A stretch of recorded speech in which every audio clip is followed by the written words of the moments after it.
Yesterday morning, I started listing a lot of the heavier, larger items that I've got here in the shop because I need to make room for the stuff I'm buying when I'm out picking this summer. And I also started selling on Whatnot so that I can move a lot of these items quicker and just get them out of here because I don't have the space to store thousands of items. So I've got maybe 500 flat rate boxes that just showed up. And today, about 3 hours ago, I saw something that said beginning August 1st, Whatnot is eliminating flat rate shipping.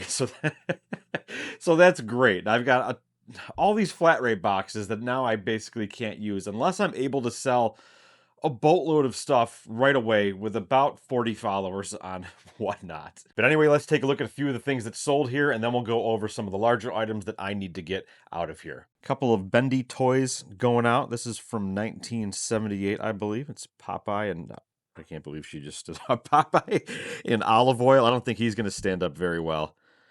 No, he's going to need a little more help. Popeye, unfortunately, has a broken leg, so that hurt the value of a little bit, I'm sure. Olive oil in pretty good condition, but both of these just sold for $8 plus shipping. Now, I thought I was going to keep this. This is a Samsung Galaxy S10e, and I was going to use this as my eBay phone for my other stores and one of the other stores, so I can have it always logged into that store and I could pull orders a little bit easier. But I have an iPad, I've got my own phone, I've got the computer behind me, and I don't need more stuff, even though I thought it was a good idea at the time. But I listed this a little bit high, and I just took a best offer of $50 plus shipping. The next piece that's sold here is this Coleman Sport Cat portable catalytic personal heater. It uses a propane tank that would sit in here and then thread in to the top. Brand new, never been used, has the plastic seal for the lid.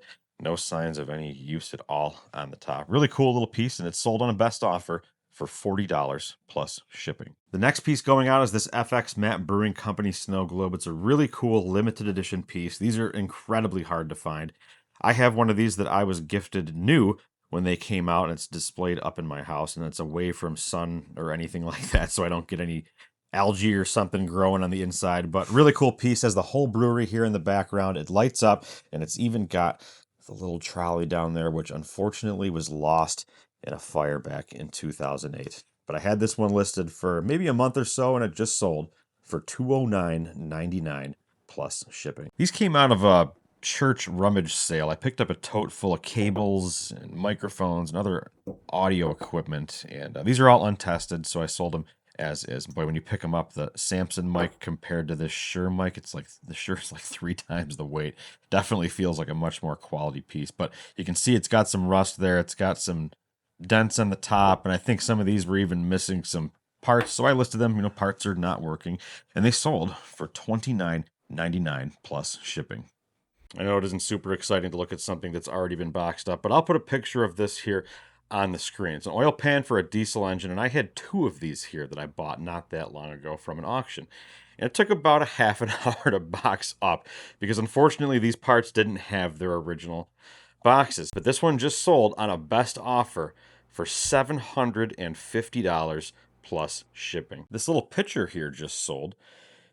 And it may have sold a little quicker if I had proofread my listing because it said clear and Greek and not green. So I don't know. Maybe that hurt me. Maybe it didn't. But either way, this one just sold for $62.99 plus shipping. So one of the bigger items I listed yesterday was my Radio Shack TRS-80 Model 4 computer. And I almost didn't want to get rid of this one, but it's time to send it on down the road. You can see it's got all sorts of great original literature. It's got some original discs, original cassettes, and the dust cover, which is pretty hard to come by as well. Now, this is the computer that I picked up at the private pick house. And when I plugged it in, right there, one of the capacitors and the power supplies, well, this has 2 power supplies, and one of the capacitors decided to go off, and it created a smoke show here in the basement. But I took both power supplies out and completely rebuilt them. So the computer was up and running. Everything worked except for that disk drive. And unfortunately, no matter all the techniques I tried, I could not get that disk drive to work. So this is listed for parts or not working. Now I've got to head down to U-Haul later today because I don't have any boxes that fit this thing. And I don't think any of the Home Depot boxes are going to work either because of just the size of this thing. The dimensions are they're a little too tight to fit in a Home Depot box. Now I want to make sure if this thing does sell for what I'm asking, it gets to the buyer unbroken, aside from obviously that disk drive. Now, the largest box I keep on hand in quantity is the 18 by 14 by 6. And the Rising Boom box is one of those larger items that I listed yesterday. And this thing is nearly 2 feet long. So I also keep about 2 to 3 of the Home Depot boxes here, the medium large and the extra large. And the large box, I want to say, is 26 by 16 by 15. So the Rising Boom box is going to go into that box there. I'll just have to cut it down a little bit so that I don't have to pay that extra for the dimensional weight. But I did list this thing for $300 or best offer, and I did get one offer for $100, but I'm going to hold off a little bit longer and see if we can do a little bit better. Here's a cool piece that I found over the weekend that's taking up a lot of space already. It's a Lasco room cooler window fan, and I'll probably double box this because I don't want the customer to get this really cool original box and have it be all covered in extra tape and dinged up. But it's in great shape. The fan does work, and I've got it laying down because if I stand it up, it tips over. But this will spin all the way around so you can control the direction of the air. Looks really, really cool, and I think these go for about $100 to $150 each. I say each because there are 2 of them that were sitting at this garage sale, and I could not let them stay there for only $10 a piece. But this one, unfortunately, the logo, the emblem here fell off, and it's missing one of the tabs to hold it down. So I may just have to, I don't know, hot glue that on because it looks really, really cool. But both of them with the box, the original paperwork, the warranty, and I've even got the original mounting brackets. Not too bad for only $10 a piece. Another piece here that's time for me to let go of is this little Echo CS280E chainsaw. This is an incredible little saw built in the 80s. You can see actually right here, it still has the original protective film over here on the sticker as well as on this side. A little bit of use here in the bar, but overall probably one of the cleanest saws of this model that's going to be on eBay. And I should do pretty well with this one here, but I don't need this saw. I've got a few other saws that I use